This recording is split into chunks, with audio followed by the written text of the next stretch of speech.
It is Wednesday here on the North Shore Drive podcast from the Pittsburgh Post-Gazette. I'm your host, Chris Carter, joined today by Brian Batko. It's an all-Steelers show because they're reporting to camp, and we got to get right to that. We're going to talk about the biggest storylines, biggest things to watch for, what we are as insiders looking at when we're going to be there. We're going to be on site. In fact, if you're listening to this or watching this on Wednesday morning, you're probably listening to this while we are either on our way to Latrobe or at Latrobe. But it's an all-Steelers episode, getting you ready for training camp. Let's get into it. You are now listening to the North Shore Drive podcast, a show on all things Pittsburgh sports from the writers of the Pittsburgh Post-Gazette, hosted by Christopher Carter.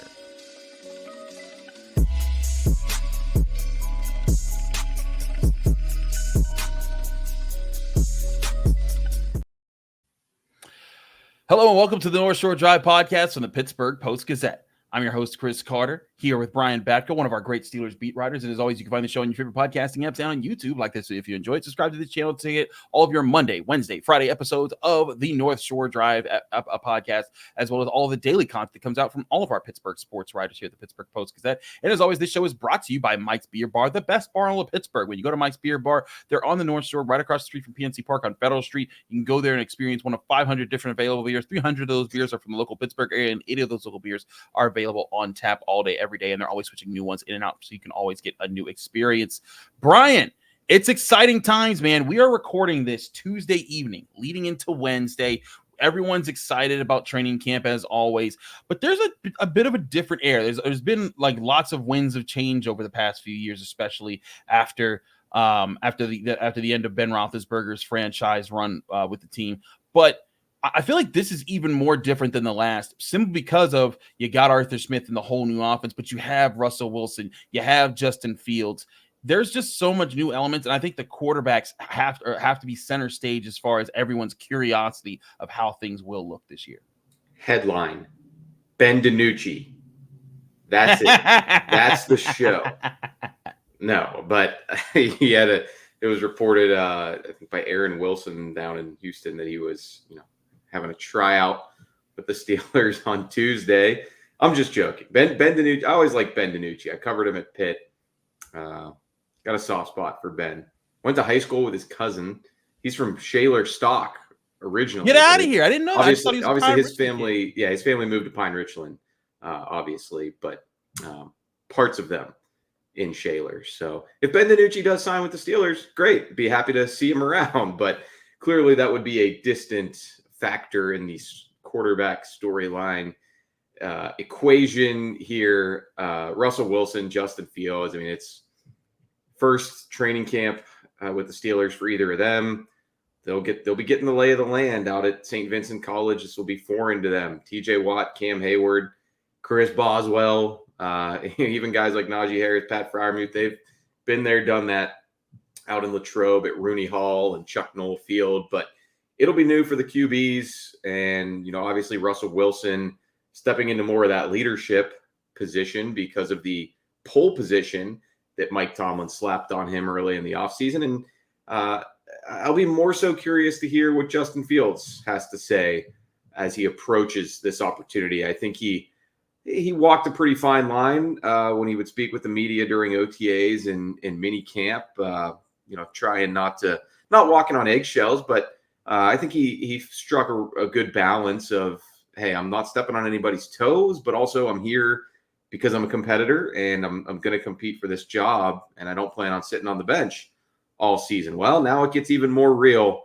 I think there's something to be said for, it's not that the coaches weren't evaluating both of those guys in football in shorts, but, come next Tuesday, Chris, the pads will be on after the acclimation period. And I just think there's something to be said for when there's, hundreds of fans watching in the stands there. It's a little more real. It's not football. It's football-like, to use another Tomlinism. But when you've got eyes watching you and that pressure, and doesn't mean that all the, armchair GMs and quarterback coaches are always going to be right in what they tweet or say, us included. But people are looking at you. They're watching your every move. They're scoping out every rep. That's when the competition really heats up. Indeed, it does. And I think that's the thing. It's going to be really interesting to see who makes the first big impression at training camp? You know, you and I are going to be on the sidelines. We're going to be doing our jobs, but there's always the fans at camp. They video from the stands and they get their clips. And then you see George Pickens moss somebody, or you see Russell Wilson throw a bomb. And then all of a sudden that's the clip that goes viral. And everyone's like, look at this guy. He's doing great in camp. Look at this guy. He's doing terrible in camp.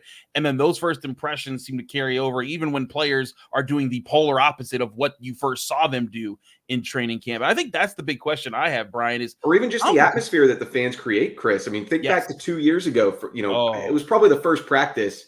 Mitch Trubisky, first incompletion. Some joker in the crowd yells, "We want Kenny!" Right? So I mean, that's just that was. I forgot about that. Was so crazy. Those things, and we knew it was coming. We basically knew that was going to be the case. I don't know if there's going to be "We want Justin." I think the collective Steeler Nation fan base is probably behind Russ more than they were Mitch at that time. But yeah, I mean, these are all aspects of what makes camp fun, and yeah, it creates a little bit of a pressure cooker for the players. Absolutely. I think that's a big part of this. I want to talk more about that pressure cooker and who might be feeling the heat this year as far as the pressure to show up, not just to make the team, but to prove longevity wise that they're part of this long-term mission. Let's talk more about that after this first break here on the North Shore Drive podcast from the Pittsburgh Post-Gazette. Chris Carter and Brian Batko. But first, I want to remind you, the show is brought to you by Mike's Beer Bar, the best bar in all of Pittsburgh. When you go to Mike's Beer Bar, you're getting one of 500 different available beers, 300 of those beers from the local Pittsburgh area, or 80 of those local beers are available on tap, and they're always switching new ones in and out. And you also don't just have to try one beer. You can try several, and you don't have to try whole glass of beer. They have beer flights where you get to sample several different things. We've done several of those here at the Pittsburgh Post-Gazette, including during our live NFL draft show. And there's also amazing food like Steak on a Stone, where you get your choice cut of steak brought to you on a heated stone. So every time you want to take a bite of steak, just cut a piece off, press it into the stone, and choose how well done you want every single bite. It's Mike's Beer Bar, the best bar in all of Pittsburgh. When you get there today, tell them Chris sent you.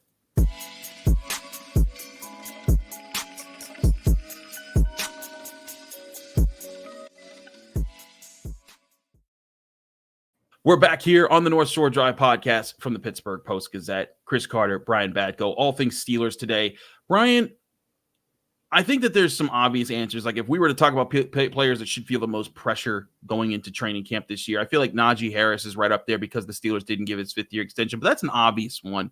Who are some maybe not so obvious players that you think have decent pressure upon them to show up, especially in training camp, so they can go into the season on a good note? I'm not going to lie, Chris. I feel like what most of us are going to be watching, where we're going to be focusing most of our energy, is on the offensive side of the ball this year. That's not to say that the Steelers' defense isn't important. I mean, they're arguably going to be the more important side of the ball because I expect that group to be elite. And there are factions within that unit that have things to prove, whether it's a second-year guy like Keanu Benton or Cam Hayward proving that his health is back and he can have a rebound type season. But a lot of that, you're not going to find out a ton in training camp in this setting. A lot of that we're going to have to kind of table until week one, maybe the preseason glimpses. But somebody like Cam Hayward, I mean, you don't even want him going out trying to show that he's ready in this environment. I mean, just get yourself to the regular season, big fella, and then step up. So, I mean, there will be smaller storylines. Don't get me wrong. Peyton Wilson as a rookie is going to be really exciting to watch and see if he can thrive in training camp and in those individual battles. And if he does get any elevated varsity work, as Tomlin will call out from time to time. But for the most part, that group, we're going to gauge them starting week one when the chips are down. The offense just has so many more moving pieces and so much we don't know, so many foreign, just personnel coming in here from Arthur Smith to the quarterbacks, to the wide receivers, to these rookie O-linemen who are fighting for jobs. So that's why there's going to be so much attention paid to not just Russell Wilson and Justin Fields and how they're throwing the ball, how they're seeing the field when they get out there. I'll make a prediction now that I don't think we're going to see a ton of first-team work for Justin Fields in the early going, at least, unless Russell Wilson is getting some vet maintenance days. Shoot, a guy like Russ and, the worker that he's known to be, he might even want to scrounge up some of those second-team reps to get familiar with guys on that backup unit. So that'll be interesting to watch, of course, but it goes beyond the guys under center. It's, when does Troy Fautanu get his opportunities? How soon does he? How does he look when he gets them? Is he a turnstile out there? Is it too fast for him, or is he looking the part right away and forcing the coach's hands? Is anybody shining beyond George Pickens at wide receiver, whether it's the rookie Roman Wilson or third-year guy Calvin Austin, or one of these lower profile vets like Van Jefferson or Quez Watkins, and Zach Frazier trying to hold down the center position. So all of those things are going to have to coalesce to make the offense formidable, and that I think we will be able to start piecing the puzzle together a little bit in training camp, starting with day one and just the machinations of the depth chart and what Mike Tomlin decides to do with some of those battles. Right. For example, we're talking about all these positions, offensive line, talking about the offense. That's a huge part of this with who starts where, because last year Broderick Jones became the right tackle while Dan Moore held left tackle. But there's all this talk about, should Broderick Jones go back to left tackle? Will Troy Fautanu be the right tackle? And I think we kind of know that that's what the Steelers want to happen. But, is Troy Fautanu ready to supplant Dan Moore as a starter? And to do that, I think it's it kind of rides on two things happening. One, Broderick Jones adjusting to left tackle to be better than Dan Moore there. And then also Troy Fautanu being so good enough at right tackle to justify that as well. So I think there's a lot of things that are going to happen on the offensive side of the ball, like you said, where the Steelers are going to take a very hard look at what happens there. But these are the things that I think even the early days of training camp. How are guys looking comfortable? Like who seems to be, adjusting well to their role or their new role, their old role, whatever it is, and sets an early tone, because, it's going to be easier for guys like Calvin Austin and Russell Wilson and those guys to kind of make themselves felt in the early days, because there's no pads on. And that's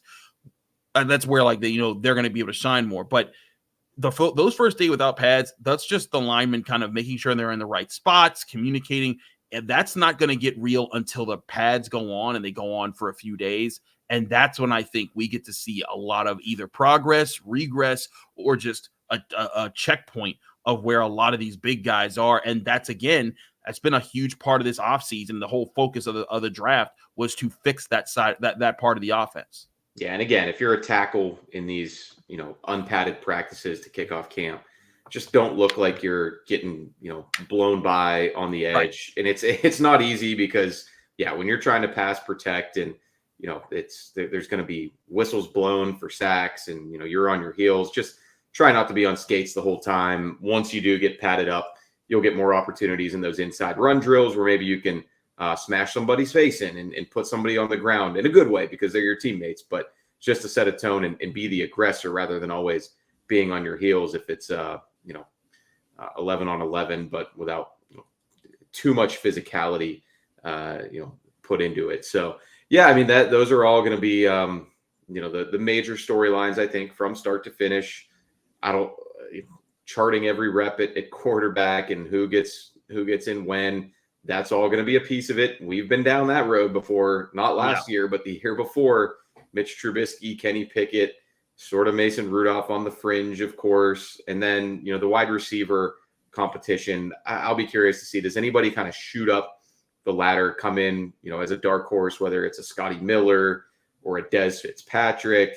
First drop pass by anybody, is somebody in the stands going to yell out Brandon Ayuk, bring him in? I don't know. Those guys, they have an opportunity to shine right away. And, they'll certainly have chances to, iron sharpening iron, right? When you've got Joey Porter Jr., Dante Jackson as a vet, and even the young guys like Darius Rush, and assuming he's cleared for contact, Corey Trice, when they go to those one-on-one cornerback wide receiver drills, which did give us that viral George Pickens, Joey Porter clip that you alluded to earlier. Will we get more fireworks like that?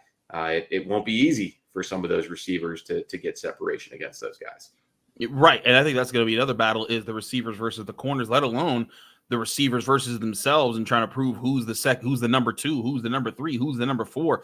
All that's going to be determinable. I want to talk more about that with you, because I think that's going to be really important here too, is these are two positions with a lot up in the air, where we kind of know who number 1 is on both sides, and even them against each other. CeeDee Lamb And Joey Porter Jr., I think, is going to be one of the most fun matchups to watch in this training camp. But wait, it's CeeDee Lamb?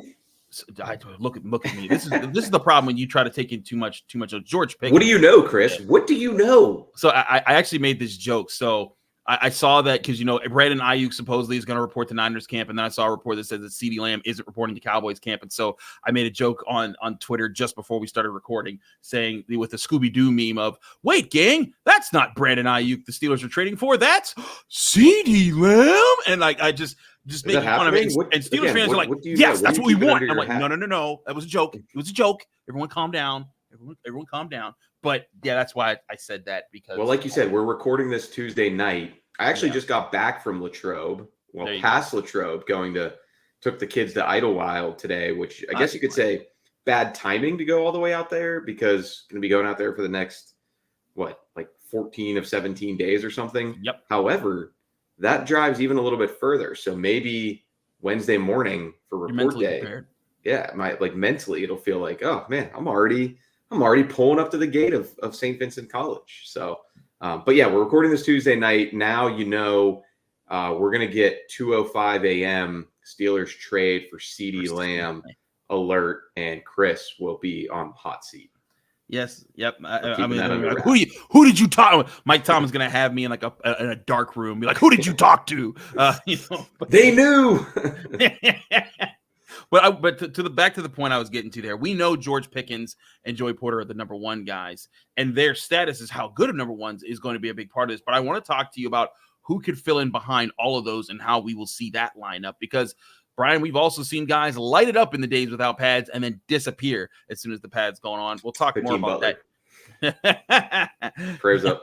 I was going to go Justin Hunter. That's a real deep cut. See, we're pulling it back, baby. But I want to talk more about those matchups and what to expect there here on the North Shore Drive podcast for the Pittsburgh Post-Gazette. Chris Carter, Brian Batko, stick with us. We'll be right back.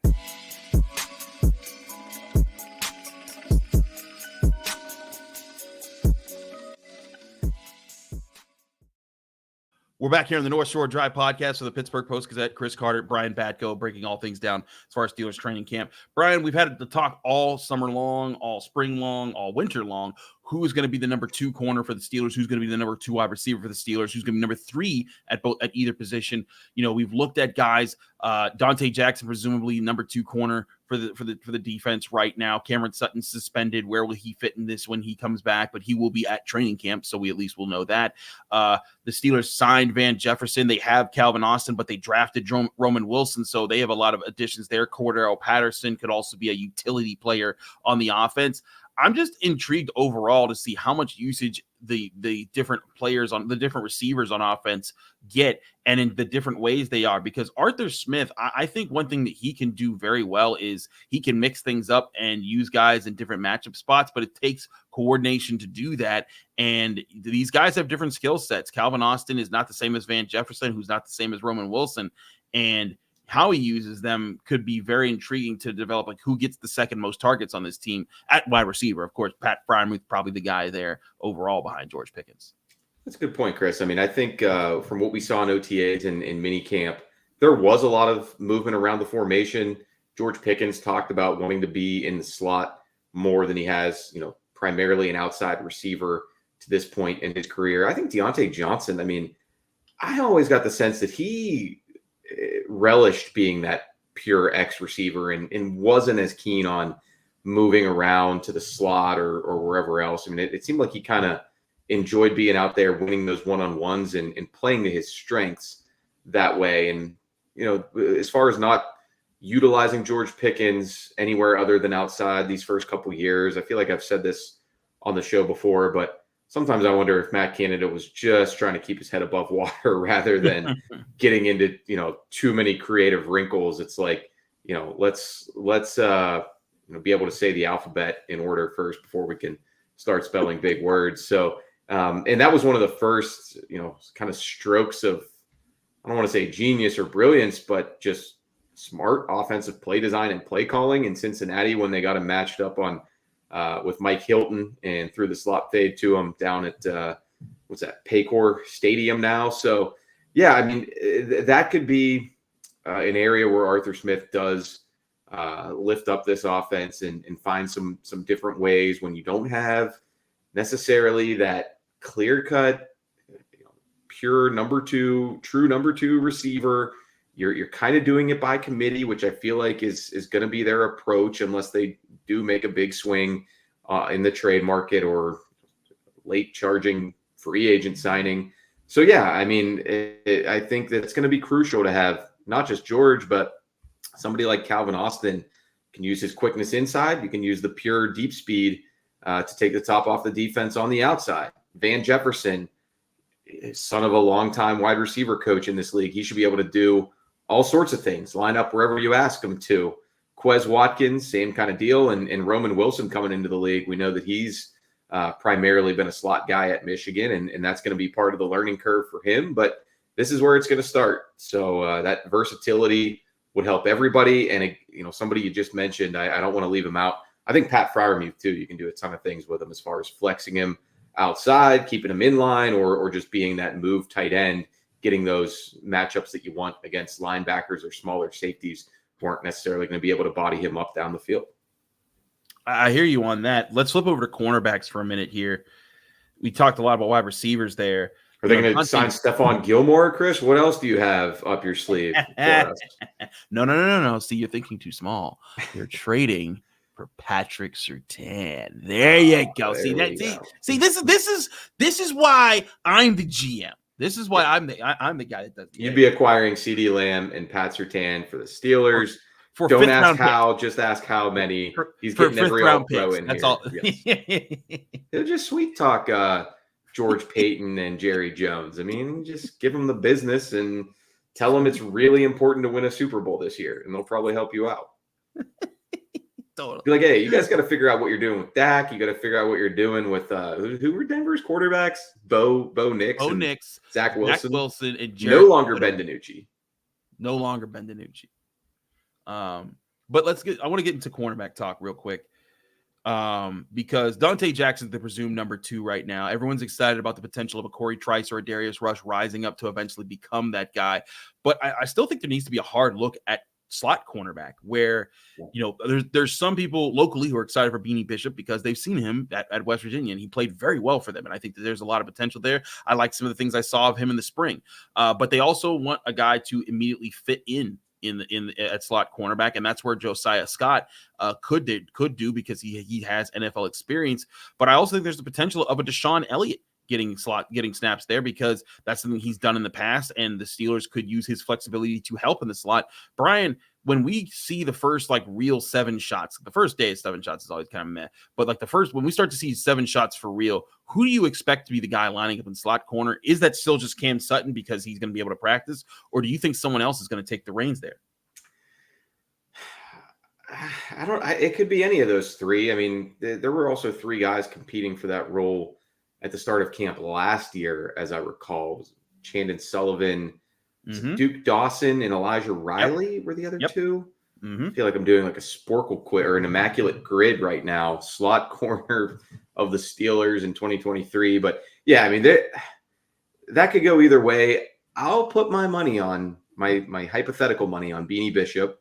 Talked to him at the end of minicamp, and he said he did kind of get bumped up to the first team.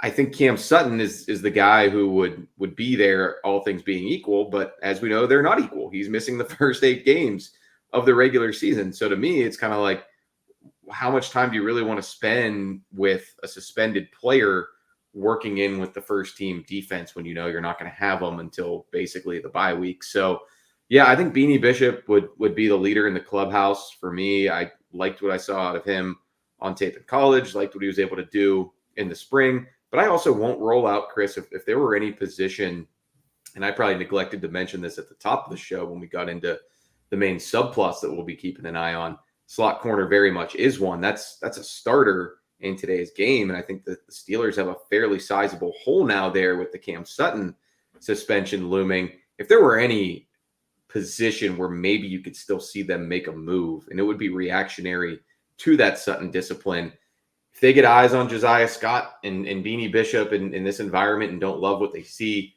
maybe then you circle back to somebody like Chandon Sullivan or see who else is out there.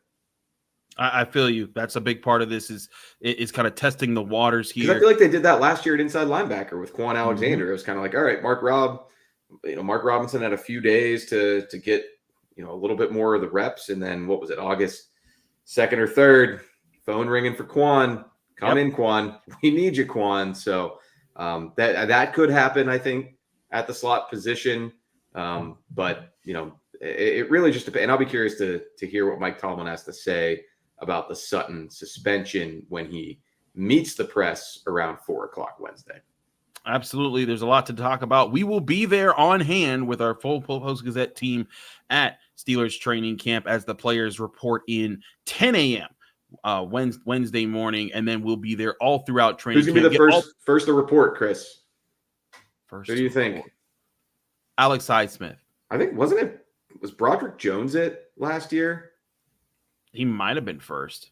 I don't know, man. It's gonna be some random O lineman, Tyler Beach, It's Kuntz, Devery Hamilton, Anderson Hardy. That's a guy, right? That's a real human being who plays for the Steelers. Yeah. Did I make that up? Maybe. I wouldn't just come up with the name Anderson Hardy off the top of my head. Point B. We will see what players, but he's real. He's real. He's 24 years old. He went to Appalachian State. All right, move on.